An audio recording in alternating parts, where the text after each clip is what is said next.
Solo Leveling Arise Overdrive recently got released as a full-fledged PC game, but it didn't receive a macOS port, so I needed to find some workarounds in order to play it on my M3 Max MacBook Pro. After a bunch of testing, I did find several neat solutions that worked well for me, and I'll spend the next few minutes telling you about them. If at any point you find yourself overwhelmed with all the information, there is a link to our site in the description where you will find a very structured article on how to play the game. But before you choose which one you want, you'll first have to buy Solo Leveling. To help you, we'll leave links in the description to where you can purchase it, and we'll also add links to discounts when such are available. Now, let's get to the ways to play it.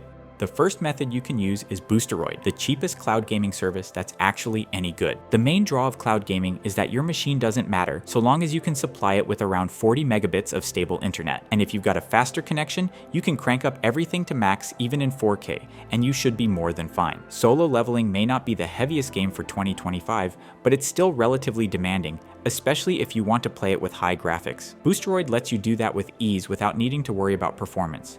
You just need an okay internet. And let me tell you, although Solo Leveling started as a mobile game, its PC version looks gorgeous, so it's definitely worth playing with as much visual flair as possible. In my test, I used a 100 megabit internet, and I played the game with maximum graphics and 4K resolution, which made the experience that more enjoyable. Obviously, there will be a very slight input delay, and possibly some stutters due to occasional internet lag spikes, but thankfully those were few and far between, so my enjoyment of the game stayed unaffected. I absolutely understand those of you who still prefer local play, but you may actually be surprised by the improvements cloud gaming has seen in recent years. All you have to do to start gaming is follow the link in the description, register for the service, and buy a subscription.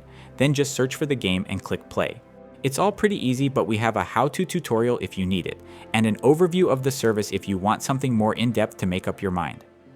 Crossover is the go-to method in 2025 if you want to use your Mac's hardware. It will give you the ability to play anywhere you want without internet limitations, and scales better with newer Macs, but you're not going to get anywhere near the graphical fidelity or performance you'll have with cloud solutions. As I mentioned earlier, this game isn't too demanding, but it's not a lightweight title either, so you will need decent hardware to run it with okay performance. In other words, I recommend at least an M2 Pro chip with 16 gigs for a playable performance without needing to use the absolute lowest graphics. But what makes me view this solution as less than optimal here is that it's limited by the game's anti-cheat, which will initially stop you from running the game in Crossover. There is a way to disable it with the help of a custom trainer mod, but then you'll only be able to play the game in single player. Also, something really important. The mentioned trainer mod is not official software, and it's not approved by the game's devs. This means there's always a chance its use could result in an account ban. Also, we cannot comment on how reliable it is, so you'll be using it at your own risk. If that's alright with you, then Crossover could be a decent option. Also, with this method, you can use mods for single player games, and there's a 14-day free trial. To use Crossover, click the link in the description, enter your email, and download the app. Then, after you install Crossover, you must click the Try Now option for the 14-day trial.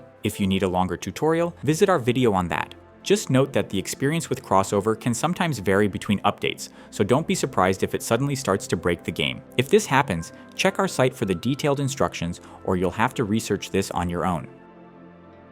Now, about the anti-cheat obstacle and the way to solve it, you need to download the aforementioned Solo Leveling trainer. Then you must use its anti-cheat bypass option and point it to the game's exe file located in your Crossover bottle. Once that's done, you should be able to start the game with multiplayer disabled. For a more in-depth explanation of the process, go to our detailed article on playing Solo Leveling on a Mac that you'll find in the description.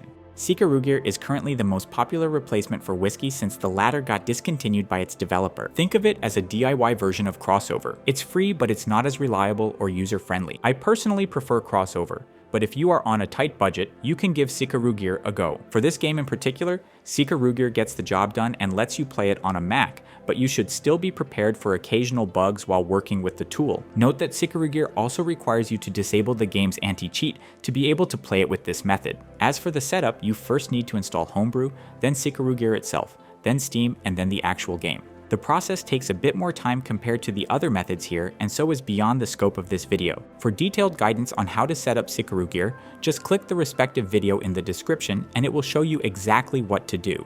So this brings us to the conclusion of today's video, and if you are interested in exploring more popular gaming titles you can play on your Apple machine, you should check the videos that will now appear on your screen or simply browse through our channel. Also, in case you found this content helpful, we'd greatly appreciate it if you like the video and subscribe to our channel. Take care and see you in the next one.